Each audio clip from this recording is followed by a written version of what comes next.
안녕하세요, 닥신TV 신재욱입니다. 제가 과학고 졸업하고 느낀 점에 대한 영상을 올렸더니 많은 분들이 되게 재밌게 봐주셔서 조회수가 약간 떡상을 했죠. 또 한 번 조회수 한번 떡상 코인에 탑승하고자 제가 2부 영상을 찍게 되었습니다. 오늘 영상은 과학고에서 학생회장을 하고 느낀 점 2가지입니다. 스카이캐슬 이런 데에서도 보면 학생회장 같은 거 하려고 되게 막 치열하게 경쟁을 하고 하던데 사실은 이제 평생 숨겨온 비밀인데, 과학고에서 학생회장 하고 싶으면 그냥 이렇게 손 들면 됩니다. 과학고는 학생 숫자 자체가 적어요. 한 120명 정도 됐고, 저희 때는 고등학교 2학년 때 조기 졸업으로 한 절반 가까이가 나갑니다. 고등학교 3학년에 진급하는 학생 숫자 자체가 한 50명, 60명 밖에 안 돼요. 한 5, 60명 밖에 안 되는데, 그러니까 사실 학생회장 선거가 있다 하면은 사실 관심 있는 사람이 그래봐야 한두 명 밖에 없습니다. 제가 하고 나서 깨달은 건 뭐냐 하면, 한 명을 속이는 것보다 여러 명을 속이는 게 더 쉬운 것 같다. 저는 그걸 깨달았습니다.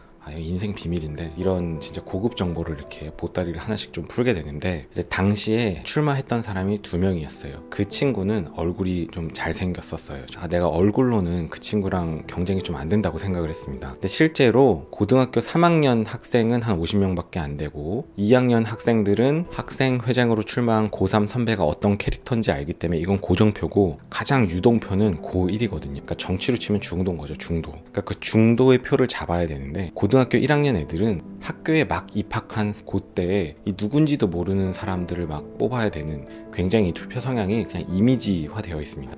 제가 얼굴로 승부를 하면 이 신재욱이가 될 것 같지는 않다는 생각이 들었어요. 선거하는 날, 투표하는 날 월요일 아침에 강당에서 공약을 발표할 때 프리젠테이션을 갖고 제가 발표를 했는데, 그 발표 끝나고 바로 이제 선거가 시작되거든요. 그 당시에 담임 선생님이 야, 니 될 것 같다 라고 하셨습니다. 그럴듯한 공약들을 설명을 잘 했어요. 마치 저 사람을 뽑으면 뭐가 정말 제대로 될 것 같다는 느낌이 들게끔 말을 잘한 거죠. 제가 그 당시에 했던 공약을 기억하는 사람이 아무도 없습니다. 그 공약을 지키지 않았다고 뭐라고 하는 사람도 없어요. 한 명을 속이는 것보다 여러 명을 속이는 게 더 쉬운 것 같습니다. 제가 느낀 거고요.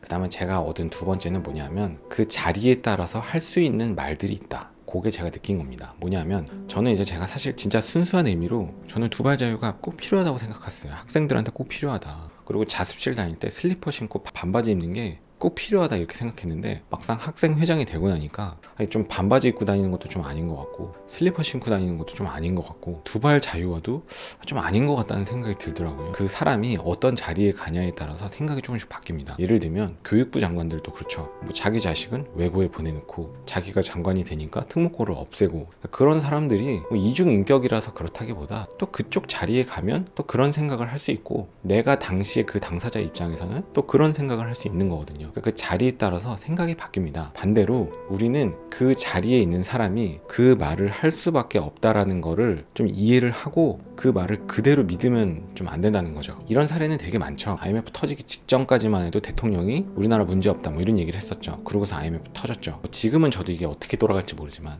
강남의 집값이 지금 떡상한다고 난리인데, 국토부 장관 이런 사람들이 나와서 강남의 집값은 이건 개떡상이다 이렇게 얘기를 할 수가 있나요? 설령 그렇게 생각해도 그런 얘기를 할 수는 없겠죠. 그러니까 이게 그 자리에서 할 수 있는 얘기가 있고 없는 얘기가 있습니다. 예를 들면 유튜브를 하는 입장에서도 구독자가 제가 지금 5만 명이 되니까 느끼는 게, 좀 할 수 있는 얘기들이 좀 줄어드는 것들이 있어요. 이게 선의로 하는 얘기가 이게 누군가에게는 좀 본의 아니게 좀 상처가 될 수 있고, 그런 것들이 되게 많아요. 이제 예전 같으면 하고 싶었던 얘기들을 좀 이렇게 좀 정제해서 다듬는 얘기들이 나올 수밖에 없거든요. 제가 느낀 건 뭐냐, 한 명을 속이는 것보다 여러 명을 속이는 게 쉽다. 제가 무슨 공약을 세웠고 그걸 아무것도 안 지켰는데 아무도 기억을 못 한다는 겁니다. 그리고 2번째, 그 자리에서 할 수 있는 얘기가 달라진다. 우리도 다른 사람들이 어떤 얘기를 할 때 너무 순수하게 받아들이지 말자. 그 사람이 그 자리에서 그런 얘기를 할 수밖에 없고, 실제로 세상이 돌아가는 건 어떻게 돌아갈지 머리가 달려있다면 한번 잘 생각을 해보시기 바랍니다.